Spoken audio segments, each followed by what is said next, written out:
Hi, I'm Nature Nate, and this is Waste Not, Why Not, a podcast on how not to save the environment.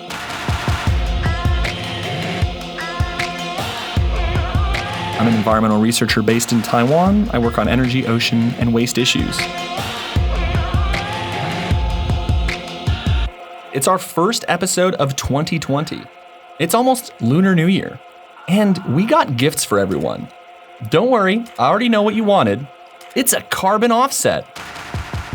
You get an energy efficiency lighting system in Indonesia. You get a tree planting scheme on a cocoa farm run by a really nice lady and her son. You get a Mongolian clean cooking stove. You get some windmills in Sweden. You get a orangutan rehabilitation program, and the orangutans are treated really well. Carbon offsets. The gifts you didn't know you wanted? It's okay if you didn't get me anything. I'm saving the planet. So that's like a gift by itself for me every day, that I am slowly stopping our complete destruction single-handedly. Okay, but seriously, people are fretting about the existential doom of our planet and society. We want to make a difference, but do these offsets pop off, or are they just off? Today, we're going to just focus on the voluntary market. We're not going to be talking about cap and trade, CDM, RED. Don't even worry about what any of those things are. We're just going to talk about you and I, average people, buying carbon offsets. But first, what is a carbon offset? For my simple folks, carbon offsets is a product that you can buy that #cancels your carbon emissions. Let's say you are not Greta Thunberg and you have to fly planes. You can pay some money to someone to go plant trees to absorb the carbon and to make up for all the emissions. You are personally responsible and you are too lazy to take a boat or train.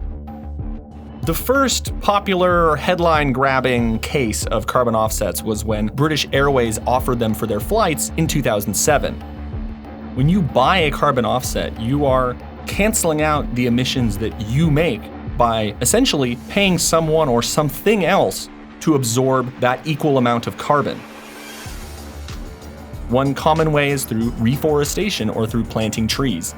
Trees are made of carbon. Trees pull carbon out of the atmosphere. It's very obvious. Other less obvious ways might be things like if you install energy efficient equipment, you're going to reduce your energy demand, and there's going to be an amount of carbon that is saved in making that transition.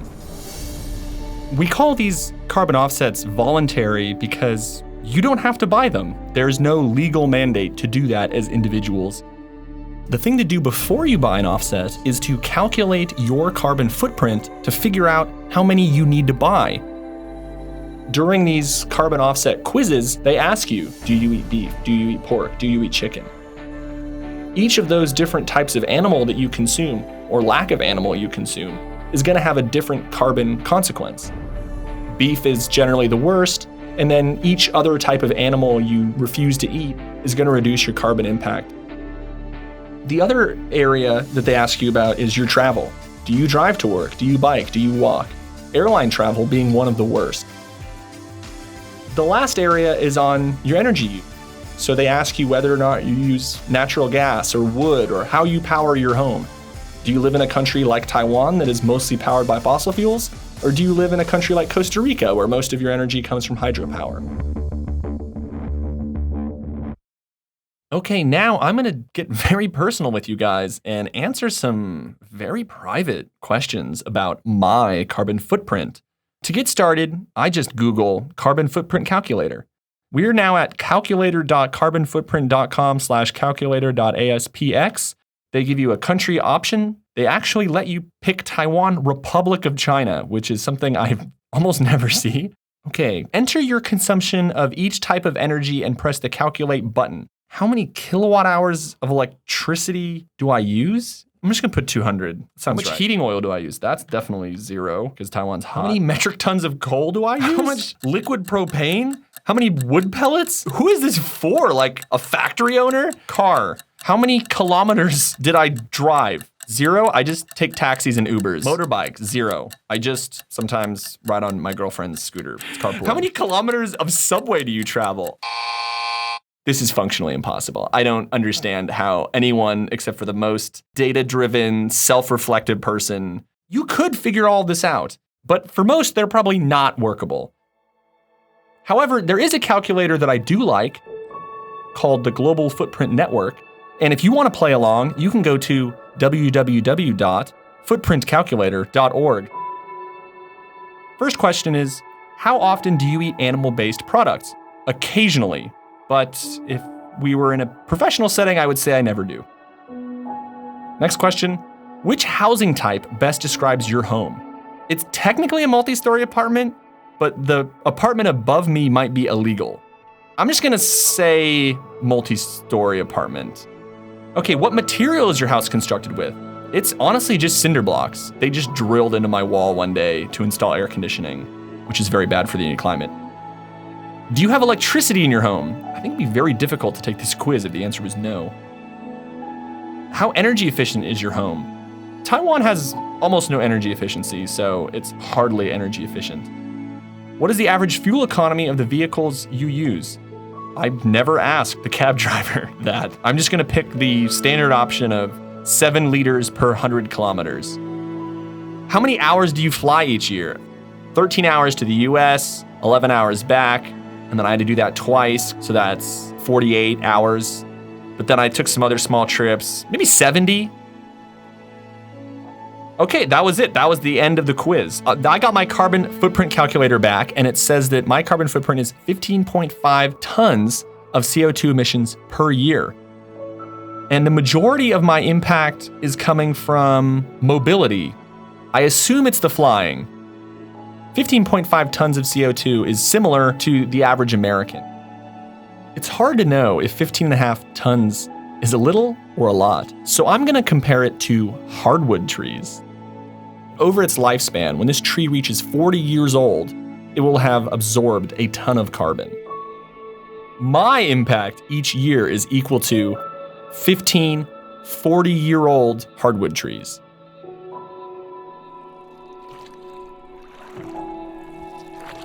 Papa, why do we have to row our boat to school every day? The teacher says we used to drive in these things called cars. Well, my son, I did not really want to pay more than $10 a year to stop climate change. That's like a month of Netflix. How could I have possibly kept up with Terrace House if I didn't get my flicks? But Papa, $10 doesn't sound like a lot. That's right, Nature Nate's future grandchild. It's not. To prevent long 5-hour boat commutes, you too can fight climate change by donating to this podcast on Patreon. We also take cash in red envelopes. Carbon offsets are not accepted.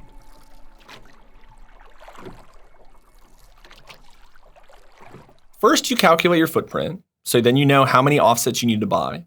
Then you go to a marketplace like an Amazon, but for carbon offsets, and you choose which carbon offset you want to buy.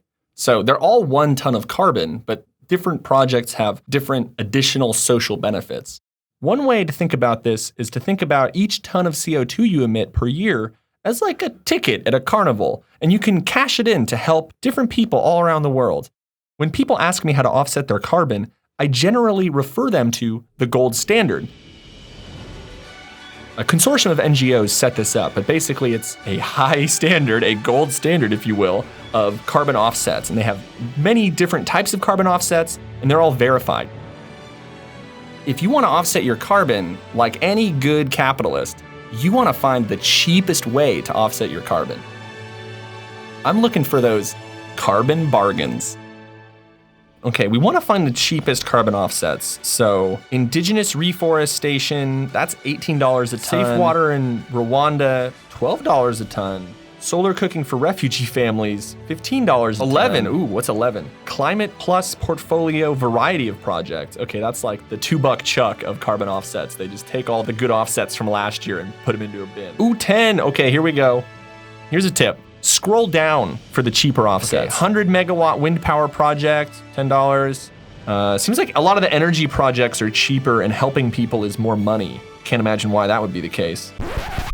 You might think that I'm being sarcastic or insensitive by trying to go through these projects and find the cheapest carbon offsets possible, but it gets at something that I find really uncomfortable with offsetting carbon. Offsetting your carbon in this way, in this e-commerce style, feels like a gamification of environmental destruction. It feels like golf. It's like carbon climate golf. You want to have a score of 0, and you need to acquire points in the most efficient or maybe the most socially impactful way of doing that.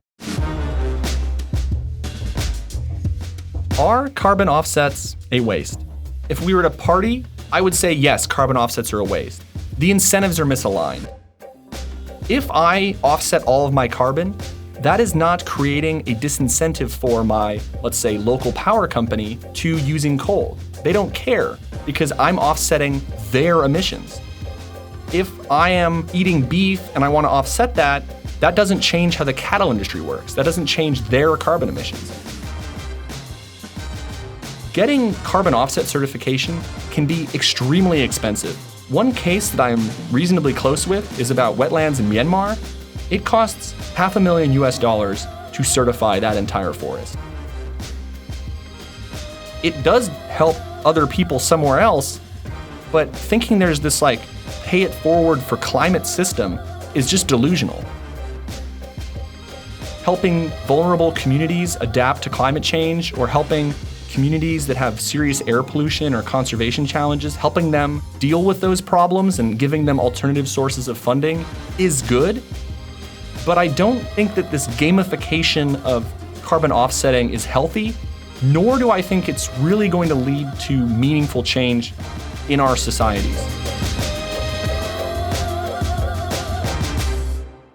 Earlier, I made a joke that I don't emit carbon from cars because I take Ubers and taxis. That was obviously a joke, but what I'm getting at is that the scope of our emissions, if I take an Uber, is that Uber's greenhouse gas emissions, or are those mine? If I eat a steak, is the steak my greenhouse gas emissions, or are they the cattle ranchers? Am I truly responsible for the power grid in Taiwan when it's run by a government agency that has refused to develop renewable energy for the entirety of its production? Maybe, but is my only recourse then to buy offsets? And does me buying offsets lead to any changes in that utility at all? I'm not saying that offsets are futile, but they don't lead to systemic change. They don't lead to community change. They may not even lead to your own personal change. If you know that it only costs you $10 to fly across the Atlantic, maybe that's okay. But what happens if it costs $100, $200? Then the airlines will change. Then everything will change. So I don't judge people for buying carbon offsets, nor would I tell them not to buy them, but I think they should be aware of what they're buying. You can buy a carbon offset if you're having a bad day and you want that immediate fix of feeling better. You can feel like you're pushing a button, doing something, putting your money, voting for the world that you want. My belief is that individuals should not be offsetting their carbon. Companies, governments, institutions should be offsetting their carbon. When we put the burden on the individual, we are avoiding putting the responsibility on the emitters of carbon. That's why we need real change, like a carbon tax. As like an environmental researcher, you're expected to tell someone the honest state of the world, and then you're also supposed to somehow make them feel better. There are things to be optimistic about. It was unimaginable several years ago that we would have major international companies committing to using 100% renewable energy. It was unimaginable that cities would be banning combustion vehicles. There are things to be optimistic about. The optimism that you feel should not dull your anger or your frustration, because that is a powerful tool. You should feel helpless, because that's the situation we're in.